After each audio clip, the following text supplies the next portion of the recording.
मैं शब्दश्री sir, शब्दश्री tuition classes के director.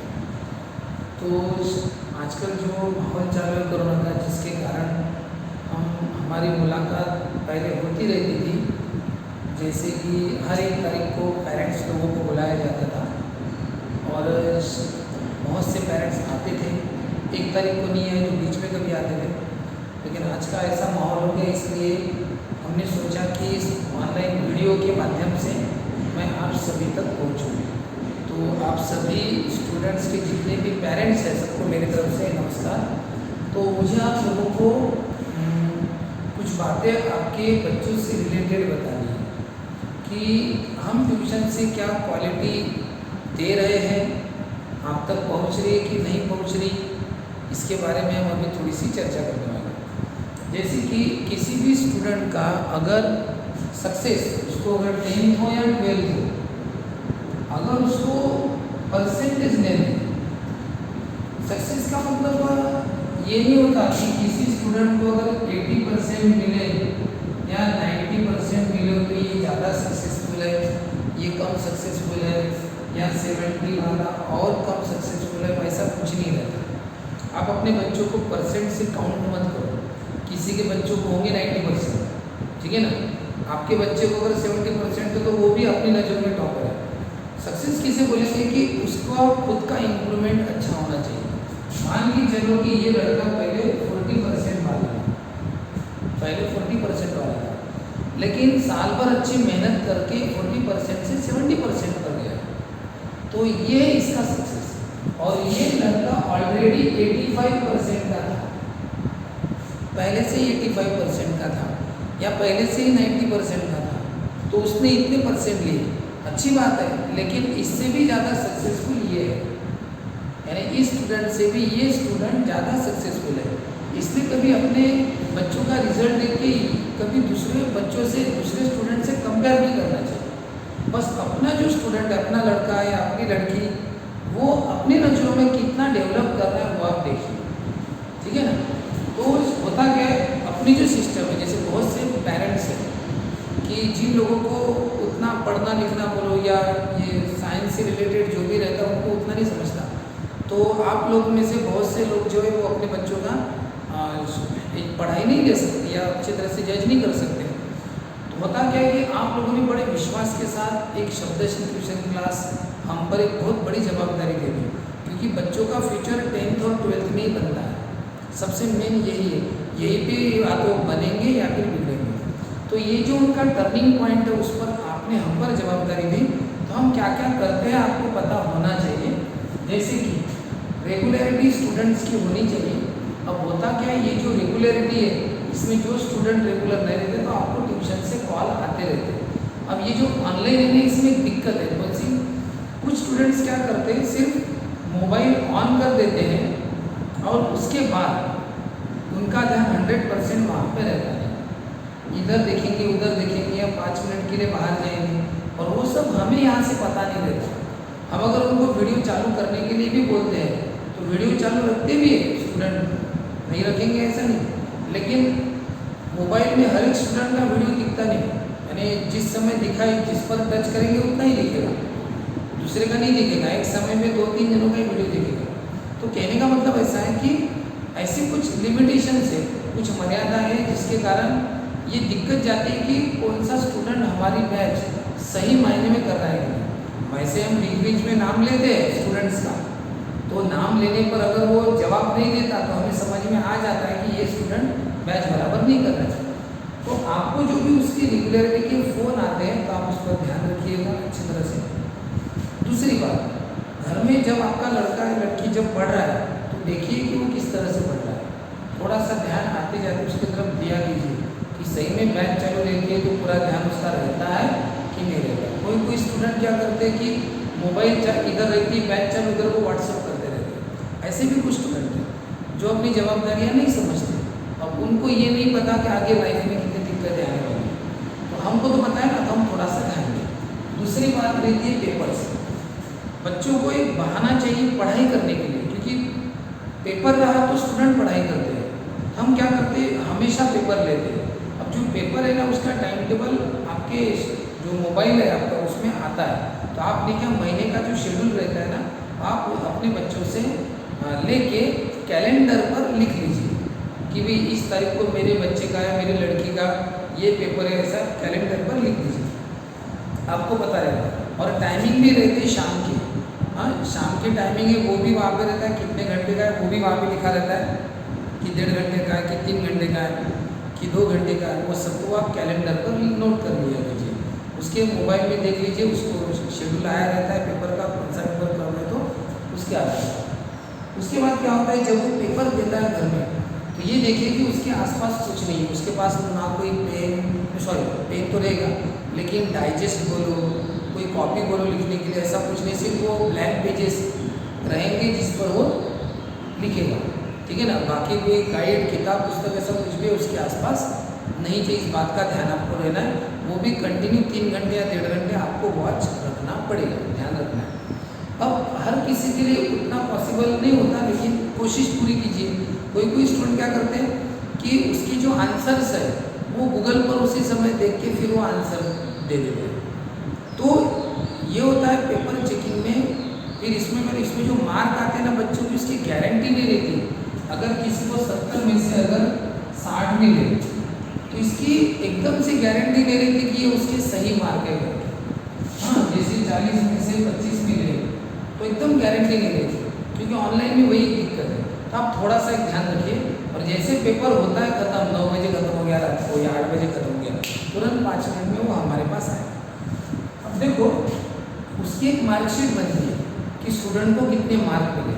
वो मार्कशीट भी मोबाइल पर आती है। प्लीज़ आप उसकी मार्कशीट कैलेंडर के हिसाब से जो आपने लिखा है ना, कौन से दिन कौन सा पेपर था, उसके मार्क आप देख लीजिए। पेपर होने के बाद 4 से 5 दिन के अंदर पेपर चेक करके मोबाइल में आ जाते हैं मार्क। तो प्लीज़ आप अपना देख लीजिए उसके मार्क। उसके बाद एक टॉपर लिस्ट बनती है। ये टॉपर लिस्ट क्या होती है कि जैसे 70 मार्क का पेपर हो गया, तो 70 में से स्टूडेंट्स को कितने कितने मार्क मिले। 65 मार्क वाला पहला स्टूडेंट, हाँ, 70 में से सपोज किसी को 65 मिले, किसी को सपोज 61 मिले, फिर 58 मिले, फिर 56 मिले, फिर ऐसे ऐसे। फिर उसके बाद सबसे लास्ट में जो स्टूडेंट अब्सेंट रहते हैं उनकी लिस्ट रहती है। तो वो टॉपर लिस्ट से क्या होता है, स्टूडेंट लोगों में थोड़ी सी कंपटीशन रहती है कि भी हम कौन सी लेवल पर है अपनी क्लास में, और अपना कंपैरिजन बाकी सबसे वो कर सकते हैं, ठीक है। तो ये टॉपर लिस्ट उसी के लिए रहती है। अब हमारे यहाँ कैसा है, पनिशमेंट भी है। पनिशमेंट यानी कैसा, जो स्टूडेंट अब्सेंट रहेंगे उनको वही पेपर 3 बार सॉल्व करके भेजना है, ठीक है। अब तक इसके पहले वो नियम नहीं था, अब जस्ट शुरू किया है। और जिनको कम मार्क रहे थे, कम मार्क यानी जिनको जैसे 70 मार्क, 70 में से अगर किसी को 35 से कम मार्क मिले, 30 से कम मार्क मिले, तो उनको वही पेपर 2 बार सॉल्व करके भेजना पड़ता है हमें, एज ए पनिशमेंट, उनकी शिक्षा है ऐसा। तो वो भी एक सिस्टम है जिसके कारण वो लिख पाए, अब्सेंट ना रहे। तो ये सब हम करते हैं जिसकी आपको जानकारी होनी चाहिए। उसके बाद क्या होता है, ये जो अपनी सिस्टम है ये सब पेपर से रिलेटेड है। टॉपर लिस्ट जो पेपर बनेगा, पेपर जैसा भी सॉल्व किया, चाहे उसने चीटिंग से क्यों ना सॉल्व किया हो, और वो चीटिंग से सॉल्व करते कि ईमानदारी से, वो आपको घर में पता रहता है, वो आपकी जवाबदारी है। अब अगर मान के चलो चीटिंग से किया तो चेकिंग में अच्छे मार्क मिल जाते हैं, मार्कशीट में अच्छे मार्क मिलते हैं, टॉपर लिस्ट में अच्छे नंबर मिलते हैं। तो ये हो गया चीटिंग का पार्ट। और ये ऐसे महीनों महीने चीटिंग चालू रहती है और उस स्टूडेंट को कुछ नहीं याद रहता, कुछ पता नहीं रहता, मार्क लेकिन उसके अच्छे दिखते हैं। और इसमें क्या होता है, पेरेंट्स को भी लगता है, आपको भी लगता है कि मेरे बच्चे को कितने अच्छे मार्क हैं, लेकिन आप बेसिक चीज़ भूल रहे, आपने उसके पेपर की तरफ ध्यान ही नहीं दिया। एक लड़की पिछले साल हमारे बैच में ऐसी थी कि वो, उसके पेरेंट्स हमेशा बोलते थे कि हमारे सामने ही तो हमारी लड़की पेपर देती है, ऐसा वो पेरेंट्स हमेशा फ़ोन कर देते। और उसको मार्क कितने मिलते थे, 80 में से 80, 80 आउट ऑफ 80, 80 में से 80, 80 में से 78, 75 यानी सबसे टॉप के मार्क मिलते थे। हमें हमेशा डाउट लगता था कि ये लड़की ठीक है, होशियार है, लेकिन तब भी इतनी भी नहीं कि आउट ऑफ ले। हमने पेरेंट्स को फ़ोन किया, वो बोलते थे नहीं हमारे सामने ही करती है, लेकिन वास्तविकता में वो पूरा चीटिंग करती थी, जो पेरेंट्स को भी पूरा, क्योंकि पेरेंट्स भी क्या सिर्फ 1 मिनट के लिए रहते थे, बाकी घूमते फिरते थे, वो उसमें पूरा देख लेते थे। और कुछ कुछ बच्चे नहीं क्या किसी अपने एक रूम में पेपर देते हैं, ऐसा ना हो। पेपर का जो रूम है उसका सबके सामने जो हॉल रहता है जहाँ पे सबका आना जाना है, जहाँ पे लेकिन उतने समय के लिए शांत रहना, बस सबके सामने उसका पेपर होना चाहिए। इस बात का ध्यान आपको देना है। और वो यही देखना कि मोबाइल को बार बार टच कर रहा है क्या, कि बार बार वो एक्चुअली मोबाइल में सिर्फ क्वेश्चन पेपर रहता है, तो उसको मोबाइल को टच करने की बार बार जरूरत नहीं पड़ती। एक बार देख लिया क्वेश्चन हो गया, लेकिन उसमें आंसर ढूंढते रहते हैं, तो आपको उतना ध्यान देना चाहिए। अगर यही सही नहीं हुआ तो ये पूरा गलत हो जाता है। तो आप बताओ यहाँ पे गलतियों के चांसेस बने हैं, तो इसीलिए हमने क्या किया कि कुछ कुछ पेरेंट्स ऐसे हैं जिनको ये कुछ नहीं समझता, ना उनके पास उतना समय है, बेचारे काम पर जाने वाले, बेचारे किसान है, खेती में जाने वाले, उनको कहाँ उतना समझता है मोबाइल का, और उनके ही बच्चे उनके साथ चीटिंग करते हैं। अब इससे बचने के लिए हमने एक दूसरा रास्ता निकाला। कौन सा? Learning session. ये लर्निंग सेशन क्या होता है कि जिससे लाइव में यानी आपको फ़ोन आएगा, और फ़ोन आने पर आपके बच्चों को आपके सामने पूछा जाएगा कि भाई ये सवाल है, इसके जवाब दो, आमने सामने, वीडियो कॉल बोलते हैं उसको, वैसा। अब होता क्या है कि स्टूडेंट्स ऐसे जब से लर्निंग सेशन शुरू हुए तो जो ना करने वाले, जो पढ़ाई ना करने वाले स्टूडेंट थे, उन्हें भी पढ़ाई करना शुरू कर दिया, क्योंकि उन्हें उनके मम्मी पापा के सामने सवाल पूछे जाते थे वीडियो के माध्यम से और उनको जवाब देने पड़ते थे। उससे ये सब पता चल गया कि जो स्टूडेंट 70 में से 60 मार्क लेता था पेपर में, लेकिन उसी क्वेश्चन वही जब सवाल उसको ऑनलाइन पूछे गए उसको कुछ जवाब नहीं है, इसका मतलब उसने वो मार्क पूरे चीटिंग से दिए थे, ये पता चल गया। तो इसके कारण क्या हुआ, जो स्टूडेंट सुधरने वाले थे वो सुधर गए कहने का मतलब उन्होंने सही में मेहनत की और अब उनकी पढ़ाई अच्छी है। लेकिन कुछ स्टूडेंट ऐसे हैं कि जो फ़ोन ही नहीं उठाते, फ़ोन नहीं उठाएंगे, लर्निंग सेशन नहीं देंगे, उसको टालेंगे, ठीक है कि नहीं। तो अब कैसा, हम इतना जब ये सिस्टम करते कि ये करने का कारण क्या है कि जिस विश्वास से आप लोगों ने आपके बच्चों को हमारे पास दिया है, उस विश्वास की हम कदर करना चाहते हैं, वो भी जवाबदारी से। आप में से बहुत से पेरेंट्स ऐसे जिनको इनके बारे में कुछ नहीं समझता है, बस बोलते हैं हाँ ट्यूशन चल रही, लेकिन हम तो जानते हैं ना कि हम कैसा कर रहे हैं कि नहीं कर रहे करके। तो हम अपनी ईमानदारी से पूरी कोशिश कर रहे हैं कि आप लोगों के बच्चों का फ्यूचर बहुत अच्छा बने। लेकिन अड़चन ये है कि आमने सामने ना होने के कारण ये सब लिस्ट फेल हो सकती है। तो और जो स्टूडेंट लर्निंग सेशन में नहीं दे रहे और इतना सब कुछ करके भी अगर आप लोगों से सपोर्ट नहीं मिलता, उस स्टूडेंट से भी सपोर्ट नहीं मिलता, तो फिर सवाल ये उठता है कि उस स्टूडेंट के एडमिशन ट्यूशन में रखना चाहिए कि नहीं रखना चाहिए। आप लोगों को फ़ोन किया जाता है, बताया जाता है, तब भी आप लोगों की तरफ से कुछ भी रिस्पॉन्स नहीं आता। इसलिए हमने डिसीजन लिया है अभी कि जो भी स्टूडेंट ये लर्निंग सेशन ये प्रॉपरली नहीं दे रहे, ठीक है नहीं, या टालते, फ़ोन आने पर उठाते नहीं हैं, अब मजबूरन हमें उन स्टूडेंट्स की एडमिशन अभी कैंसिल करनी पड़ेगी, क्योंकि हम आपके हिसाब से नहीं चल सकते। बच्चे कुछ भी कारण बताते हैं आपको, बोलेंगे कि बहुत लिखना पड़ता है, मेरा ये प्रैक्टिकल वर्क है, दुनिया भर की बहुत झूठ बातें आपको बताएंगे। ऐसा कुछ नहीं है। बाकी ऐसे स्टूडेंट हैं आराम से लर्निंग सेशन से सब कुछ दे रहे हैं, जिनको नहीं देना चाहते वो बहाने करते हैं। इसलिए मेरा कहना याद रखिए कि अब इसके बाद जो भी आपका लड़का या लड़की जो भी ये लर्निंग सेशन देंगे नहीं, कॉल नहीं उठाएंगे, उस कारणवश उनकी एडमिशन अभी हम कुछ दिनों में कैंसिल करने वाले, आपको मैं अभी बता दे रहा हूँ। ये होगी एक बात।